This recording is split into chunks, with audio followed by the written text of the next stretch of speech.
ಶೋಧ ಇದು ಸುನಿಲ್ ಮೈಸೂರ್ ಅವರು ಡೈರೆಕ್ಟ್ ಮಾಡಿರುವಂಥ ಒಂದು ವೆಬ್ ಸಿರೀಸ್ ಅಲ್ಲ ಒಂದು ಮಿನಿ ವೆಬ್ ಸಿರೀಸ್ ಆ್ಯಂಡ್ ಇದರ ರನ್ ಟೈಮ್ ಕೂಡ 1 hour 50 minutes ಅಷ್ಟೇ ಇರುತ್ತೆ.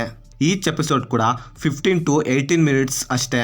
ಸೊ ಆರಾಮಾಗಿ ಕಂಪ್ಲೀಟ್ ಮಾಡ್ಬೋದು ಸೀರೀಸ್ನ. ಆ್ಯಂಡ್ ಇದೊಂದು ಹಿಂದಿ ವೆಬ್ ಸಿರೀಸ್ನ ರೀಮೇಕ್ ಅಂತ ರೂಮರ್ ಕೂಡ ಸ್ಪ್ರೆಡ್ ಆಗ್ತಿದೆ. ವಾಟ್ ಎವರ್ ಅದೇನೇ ಆಗಿರಲಿ, ನಾನು ಆ ಸೀರೀಸ್ನ ನೋಡಿಲ್ಲ, ಅದಕ್ಕೆ ನನಗೆ ಅದರ ಬಗ್ಗೆ ಐಡಿಯಾ ಕೂಡ ಇಲ್ಲ. ಆದ್ದರಿಂದ ಈ ಸೀರೀಸ್ ನನಗೆ ಫ್ರೆಶ್ ಆಗೇ ಇತ್ತು.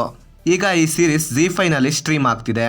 ಈಗ ZEE5 ಅವರು ಕನ್ನಡದಲ್ಲಿ ವೆಬ್ ಸಿರೀಸ್ ಜಾನರ್ನ ಬಿಲ್ಡ್ ಮಾಡಲೇಬೇಕು ಅಂತ ತುಂಬ ದೊಡ್ಡದಾಗಿ ಟ್ರೈ ಮಾಡ್ತಿದ್ದಾರೆ. ಆ್ಯಂಡ್ ಅದರ ಮೊದಲ ಹೆಜ್ಜೆನೇ ಈಗ ಬಂದಿರೋ ಶೋಧ. ಹಾಗೆ ರೀಸೆಂಟಾಗಿ ಬಂದ ಅಯ್ಯನ ಮನೆ, ಲಿಟ್ರಲಿ ಇದು ಕೂಡ ಚೆನ್ನಾಗಿತ್ತು. ಇನ್ನು ಸೀರೀಸ್ನ ಕತೆ ವಿಷಯಕ್ಕೆ ಬರೋದಾದರೆ, ಆಲ್ರೆಡಿ ಟ್ರೈಲರ್ನಲ್ಲೇ ತೋರಿಸಿದ ಹಾಗೆ ಇಲ್ಲಿ ರೋಹಿತ್ ಎಂಬ ಒಬ್ಬ ಲಾಯರ್ಗೆ ತನ್ನ ಹೆಂಡತಿಯಾದ ಮೀರಾ ಕಳೆದು ಹೋಗಿದ್ದಾಳೆ ಅಂತ ಅನಿಸಿ ಅವನು ಪೊಲೀಸ್ ಸ್ಟೇಷನ್ಗೆ ಹೋಗಿ ಒಂದು ಮಿಸ್ಸಿಂಗ್ ಕೇಸ್ನ ರಿಜಿಸ್ಟರ್ ಕೂಡ ಮಾಡಿಸ್ತಾನೆ. ಆದರೆ ಅವನ ಹೆಂಡತಿ ಎಲ್ಲೂ ಕೂಡ ಹೋಗಿರೋದಿಲ್ಲ, ಅಲ್ಲೇ ಅವನ ಹತ್ತಿರನೇ ಇರ್ತಾಳೆ. ಆದರೆ ಅವನು ಅವಳನ್ನು ಹೆಂಡತಿ ಅಂತ ಒಪ್ಪಿಕೊಳ್ಳೋಕ್ಕೆ ರೆಡಿ ಇರೋದಿಲ್ಲ. ಸೊ ಇವನು ಈ ರೀತಿ ಮಾಡ್ತಿರೋದು ಯಾಕೆ? ಸೊ ಮುಂದೆ ಅವಳು ಇವನ ಹೆಂಡತಿನೋ ಇಲ್ವೋ, ಹಾಗಾದರೆ ಇವನ ಹೆಂಡತಿ ಎಲ್ಲಿ ಹೋದ್ಲು ಅಂತ ನೀವು ಸೀರೀಸ್ ನೋಡಿದ್ರೆ ತಿಳ್ಕೊತೀರಾ.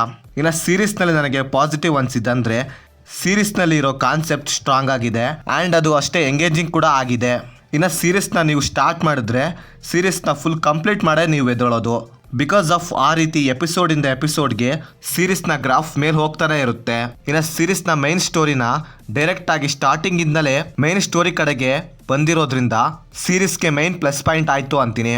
ಹಾಗೆ ಇದರ ಕೊನೆಯ 2 ಎಪಿಸೋಡ್ಗಳು ತುಂಬ ಚೆನ್ನಾಗಿತ್ತು ಆ್ಯಂಡ್ ಅಲ್ಲಿ ಬರೋ ಟ್ವಿಸ್ಟ್ಗಳು ಕೂಡ ಅನ್ಎಕ್ಸ್ಪೆಕ್ಟೆಡ್ ಆಗಿರುತ್ತೆ. ಇನ್ನು ಸೀರೀಸ್ನ ಸ್ಕ್ರೀನ್ ಪ್ಲೇ ಕೂಡ ಸ್ಟ್ರೈಟ್ ಫಾರ್ವರ್ಡ್ ಆಗಿರುತ್ತೆ. ಇನ್ನು ಸೀರೀಸ್ನ ಮೈನ್ ಸ್ಟೋರಿನ ಬಿಟ್ಟು ಸೀರೀಸ್ನಲ್ಲಿ ಕತೆ ಆ ಕಡೆ ಈ ಕಡೆ ಎಲ್ಲೂ ಕೂಡ ಹೋಗೋದಿಲ್ಲ, ಅಷ್ಟು ಗ್ರಿಪ್ಪಿಂಗ್ ಆಗಿ ಬರ್ಕೊಂಡಿದ್ದಾರೆ. ಇನ್ನು ಸೀರೀಸ್ನಲ್ಲಿ ಮೈನ್ ಆಗಿ ರೈಟಿಂಗ್ ತುಂಬ ಸ್ಟ್ರಾಂಗ್ ಆಗಿದೆ. ಇನ್ನು ಸೀರೀಸ್ನಲ್ಲಿ ಪವನ್ ಕುಮಾರ್ ಅವರ ಆಕ್ಟಿಂಗ್ ಪರ್ಫಾರ್ಮೆನ್ಸ್ ತುಂಬ ಚೆನ್ನಾಗಿತ್ತು. ಇನ್ನು ರಿಮೈನಿಂಗ್ ಆಕ್ಟರ್ಸ್ ಆಕ್ಟಿಂಗ್ ಡಿಸೆಂಟ್ ಅಂತೀನಿ. ಇನ್ನು ಸೀರೀಸ್ನಲ್ಲಿ ನನಗೆ ನೆಗೆಟಿವ್ ಅನಿಸಿದಂದ್ರೆ, ಸೀರೀಸ್ ತುಂಬ ಫಾಸ್ಟ್ ಫೇಸಲ್ಲಿ ರನ್ ಆಗುತ್ತೆ. ಕೆಲವೊಂದು ಸೀನ್ಸ್ಗಳಲ್ಲಿ ತುಂಬ ಟೈಮ್ ಕೊಟ್ಟು ಸ್ಟೋರಿನ ಇನ್ನೂ ಕೂಡ ಸೀರೀಸ್ನ ಎಫೆಕ್ಟಿವ್ ಆಗಿ ಪ್ರೆಸೆಂಟ್ ಮಾಡ್ಬೋದಾಗಿತ್ತು ಅನಿಸ್ತು. ಸೊ ಇದನ್ನು ಬಿಟ್ಟರೆ ಸೀರೀಸ್ನಲ್ಲಿ ನನಗೆ ಇನ್ನೇನು ಕೂಡ ನೆಗೆಟಿವ್ ಅನಿಸಿಲ್ಲ. ಇನ್ನು ಸೀರೀಸ್ನ ಒನ್ ಟೈಮ್ ನೋಡೋಕ್ಕೆ ಅಡ್ಡಿಲ್ಲ ಅಂತೀನಿ. ಇನ್ನು ಫ್ಯಾಮಿಲಿ ಜೊತೆ ನೋಡ್ಬೋದಾ ಅಂದರೆ ಎಸ್ ನೋಡ್ಬೋದು, ಯಾವುದೇ ಬ್ಯಾಡ್ ಸೀನ್ಸ್ ಇರೋದಿಲ್ಲ. ಹಾಗೆ ನೀವೇನಾದ್ರೂ ಆಲ್ರೆಡಿ ಸೀರೀಸ್ನ ನೋಡಿದರೆ ನಿಮಗೇನು ಅನಿಸ್ತು ಅಂತ ಕೆಳಗಡೆ ಕಮೆಂಟ್ ಮಾಡಿ. ಹಾಗೆ ನೀವೇನಾದರೂ ನಮ್ಮ ಚಾನಲ್ಗೆ ಫಸ್ಟ್ ಟೈಮ್ ವಿಸಿಟ್ ಮಾಡಿದರೆ ನಮ್ಮ ಚಾನಲ್ ಬರೋ ಕಂಟೆಂಟ್ ಇಷ್ಟವಾಗಿದ್ದರೆ ಸಬ್ಸ್ಕ್ರೈಬ್ ಮಾಡಿ. ಹಾಗೆ ಪಕ್ಕದಲ್ಲಿರೋ ಬೆಲ್ ಬಟನ್ನ ಕ್ಲಿಕ್ ಮಾಡಿ. ಮತ್ತೆ ಬೇರೆ ವಿಡಿಯೋದೊಂದಿಗೆ ಆದಷ್ಟು ಬೇಗ ಸಿಗುವ. By friends.